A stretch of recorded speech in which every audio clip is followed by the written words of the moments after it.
मन से, वचन से, कर्म से अपने आराध्य देव को जो समर्पित है वो वर्तमान में जीवन मुक्त है। जितनी भी वासनाएं हैं, दुर्वासनाएं हैं, ये अहम में रहती हैं। देहाभिमान, मैं स्त्री, मैं पुरुष, मैं इसी में विराजमान रहती है।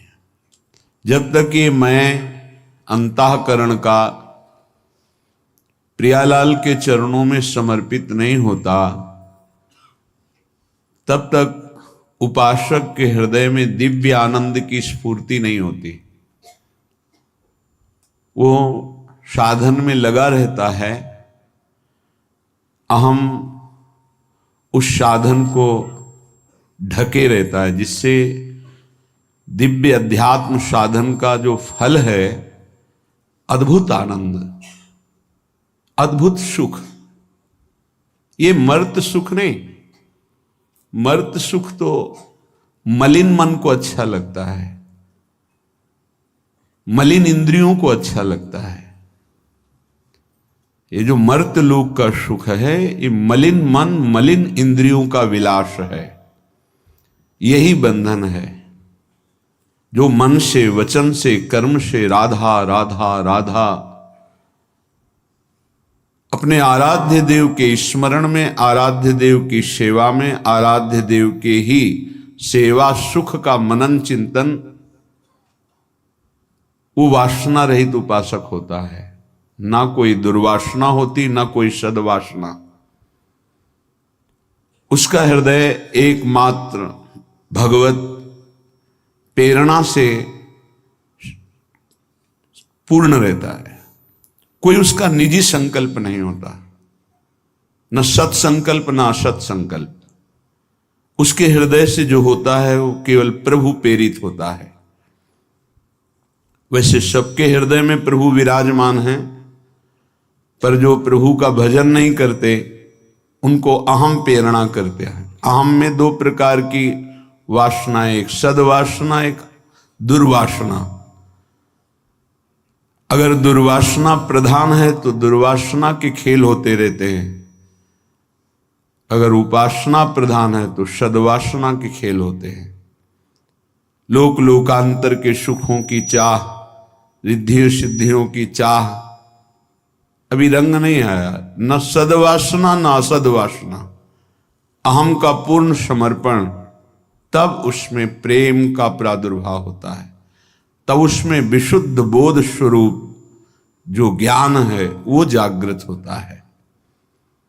इसलिए उपासक को समर्पण पर ध्यान देना चाहिए। हमारे तन की जितनी चेष्टाएं हैं वो भगवत समर्पित हों। वो तभी भगवत समर्पित मानी जाएंगी जब श्री कृष्ण प्रतिकूलेन जो है वो वर्जनस्य, प्रभु के प्रतिकूल कोई आचरण न बनने पाए, उनकी आज्ञा के प्रतिकूल न होने पाए। प्रतिकूलस्य वर्जनम, आराध्य देव के प्रतिकूल कोई चेष्टा नहीं होनी चाहिए, तो तन समर्पित आपका। हमारा मन निरंतर यदि प्रभु का चिंतन करता है, उन्हीं की प्रसन्नता के लिए मनन होता है, सेवा का मनन, सत्कार्यों का मनन, कर्तव्य का मनन, नाम का मनन, हमारा मन समर्पित है। सावै मनः कृष्ण पदारविंदयो। वाणी या तो मौन या भगवत नाम गुणगान, लीला गुणगान, तो हमारा वचन भी समर्पित है। तीन का बहुत महत्व है, शरीर से क्रिया, मन से संकल्प विकल्प और वाणी से वार्तालाप, तीनों समर्पित हो गए। मन, वचन और कर्म, कर्म से शरीर आता है। तीनों समर्पित हो जाने पर अहम स्वयं समर्पित हो जाता है, या अहम समर्पित होने पर तीनों स्वयं समर्पित हो जाते हैं। अब वो उपासक किस कोटि का है? ज्यादा बहिर्मुख है तो बाहर से सुधार करना, अंतर्मुख है तो पहले अहम समर्पित हो गया तो तीनों समर्पित हो गए। बहिर्मुख है तो धीरे धीरे बाहर से समर्पण शुरू होता है, तब अहम समर्पित होता है। प्रायः बहिर्मुखता ही प्रधान साधक में होती है।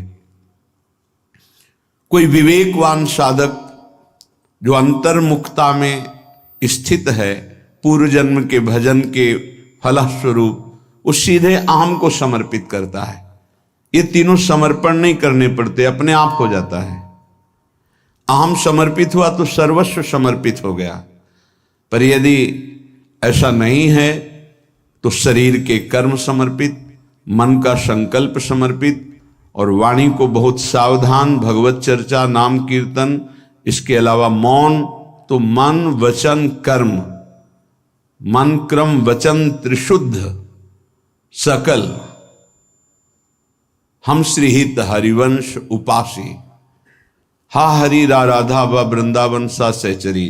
वृंदावन में विराजमान सहचरियों के मध्य में श्यामा श्याम के हम मन से, वचन से, कर्म से त्रिशुद्ध, अर्थात किसी भी तरह की कोई वासना दुर्वासना का कोई संग नहीं, असंग होकर के प्रिया प्रीतम के चरणार बिंद की अनन्य प्रेम लक्षणा भक्ति, यही पूर्णता है। इसी में रस आने लगता है, इसी में एक अंतर में दिव्य चिदानंद भाव की प्राप्ति होती है। वो स्वयं की अनुभूति का विषय है। वाणी तो बहुत बाहरी बातें केवल बता सकती है, क्योंकि वाणी के नेत्र नहीं है, इसलिए जो देखा जा रहा है वो वाणी नहीं बता सकती, और नेत्रों के वाणी नहीं है, इसलिए जो देख रहा है नेत्र, उसमें बोलने की क्षमता नहीं, इसलिए वो, अगर कहीं नेत्र में वाणी होती तो शायद वो कुछ बता पाते, वाणी में नेत्र होते तो शायद कुछ, लेकिन दोनों अलग हैं। जिसने देखा उसमें बोलने की शक्ति नहीं, जो बोल रहा है उसमें देखने की शक्ति नहीं। इसका तात्पर्य उपासक से नहीं है, नेत्रेंद्रिय और वाकेंद्रिय से है। जैसे लोग कहते हैं जो बोला वो देखा नहीं, जो देखा वो बोला नहीं, ये उपासक की स्थिति नहीं, ये इंद्रियों की स्थिति है।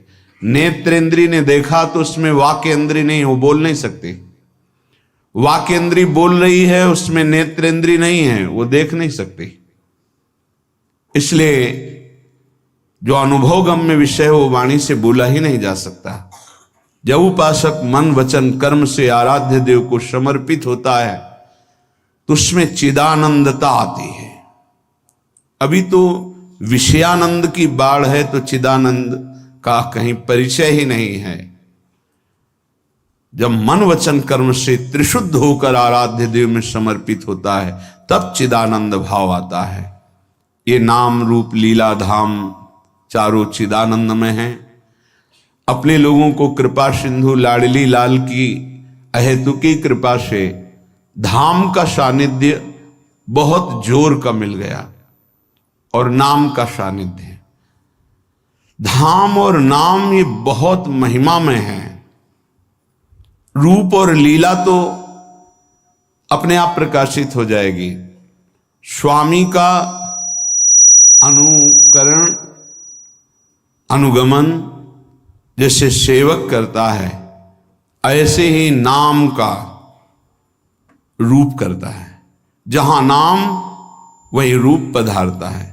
जैसे नाम रस की जो जो भावना प्रकट करता है वैसे रूप प्रकाशित हो जाता है, वैसे ही लीला प्रकाशित हो जाती है। धाम की अद्भुत महिमा जिसमें नाम रूप लीला तीनों विराजमान हैं। धाम की आसक्ति, धाम की प्रियता अद्भुत अद्भुत है। श्रीपाद प्रबोधानंद जी महाराज कह रहे, एक बात से केवल बच जाओ, वैष्णव अपराध से। कई बार चर्चा हुई इस श्लोक में, बस एक बात से कह रहे हैं, राधा माधव पाद पंकज रजहा प्रेमोन्मादे तत्प्रिय क्रीड़ा काननवासिषु स्थरचर प्राणिष्वपि द्रोहिषु प्रद्वेषं परमापराधमहो त्यक्त्वैतरैरप्यधैर्युक्तोऽप्यामरणान्तलब्धवसतिर्वृन्दावने स्यात्कृति। आहा, ये अहो आहा, ये शब्द आश्चर्य में है।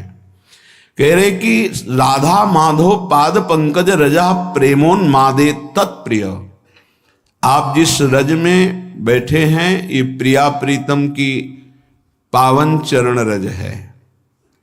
ये गोपियों के आंसुओं से भींगी हुई रज है। ये प्रेमियों के आनंद अश्रु विरह अश्रुओं से भींगी हुई रज है। लाखों असंख्यों प्रेमी हो गए हैं।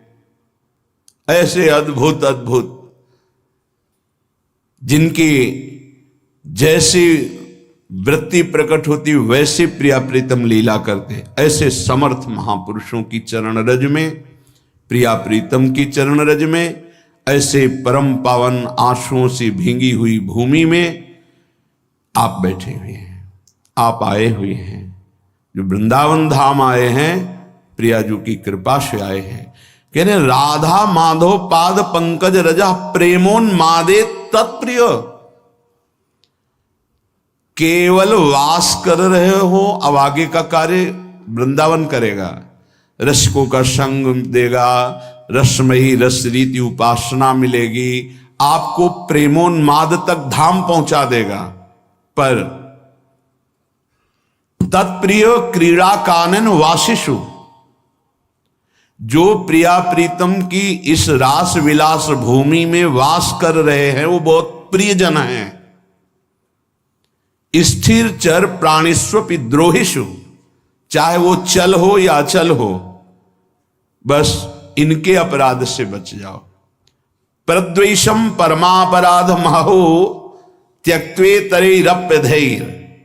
यदि तुम इस वैष्णव धाम में वैष्णव अपराध, एक अपराध से बच गए, इस महापराध से यदि बच गए, तो तुमसे कैसे भी यहां पाप हो गए हों, यदि आमरण वृंदावन का वास स्वीकार कर लिए हो, तो तुम्हें प्रिया प्रीतम की पक्की प्राप्ति होगी। कह रहे हैं युक्तोप्यामरणांत लब्ध वसितिर वृंदावने स्यात् कृति। प्रद्वेषम परमापराध महो त्यक्त्वे तरैरप्यधै, और बहुत से पाप हो जाए, कोई तुम्हें नहीं रोक पाएगा प्रिया प्रीतम से मिलने के लिए। ये धाम अपने प्रताप पर आमरण, यही सदगुरुदेव भगवान ने बताया था। जब प्रारंभ में काशी से आए हुए महाराज जी से जब जुड़े तो एक भय लगा, क्योंकि पुरियों की महिमा, धाम की महिमा, महाराज जी यहाँ तो रज की वंदना की जाती है, जो रज शिव सनकादि की आचत सो रज शीश चढ़ाऊं। अब इस रज में लघु शंका का त्याग करते हैं, मल का त्याग करते हैं, क्योंकि यहीं रहते हैं। और शरीर के द्वारा कोई न कोई त्रुटि भी हो सकती, जो आप पाप कहा जा सकता है धाम में,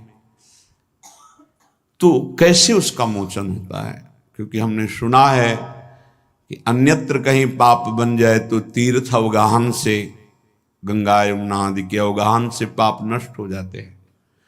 अगर गंगा यमुना तीर्थों में पाप बन जाए तो संगम तीर्थराज प्रयाग, वो तीर्थराज है, वहां अवगाहन करने से पाप नष्ट हो जाते हैं। यदि तीर्थराज प्रयाग में पाप बन जाए तो पुरियों में से द्वारिका है, काशी है, अवधपुरी है, ऐसे सप्तपुरियां जो है, अगर वहां अपराध बन जाए तो ब्रज 84 कोश महामहिम। अगर कहीं ब्रज 84 कोश में आपसे कोई पाप बन जाए तो मुकुट मणि, ब्रज मुकुट है और वृंदावन मुकुट मणि है, वृंदावन की रज का सेवन। गिरिराज जी के परिकर के ब्रजवासी जन अभी परसों के लग आए थे, तो उन्होंने कहा बाबा गिरिराज जी में रहूं पर जब वृंदावन आऊं तो कुछ विशेष ऐसा क्यों लगे। हम कहा लाडली लाल नौ किशोर की राजधानी वृंदावन है। जय जय वृंदावन राजधानी, जहां विराजत मोहन राजा, श्री राधा श्री रानी, जय जय वृंदावन राजधानी। से सदा सनातन इक रस जोरी, महिमा निगम न जानी। ये सनातन जोरी है, ये अवतार जोरी नहीं है कि अवतार लिया और अंतर ध्यान, ये सनातन जोरी है।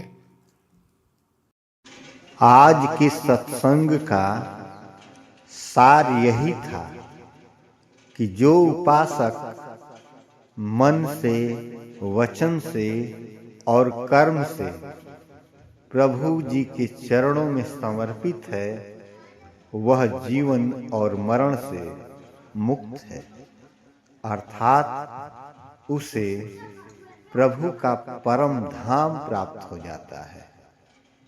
इसके अतिरिक्त यदि आप परम आनंद और अद्भुत सुख प्राप्त करना चाहते हैं तो एक बात से बचिएगा, वह यह कि कभी भी प्रभु से विलग मत होइएगा। सदा आपके ऊपर प्रभु की कृपा बनी रहेगी। जय श्री राधे कृष्ण।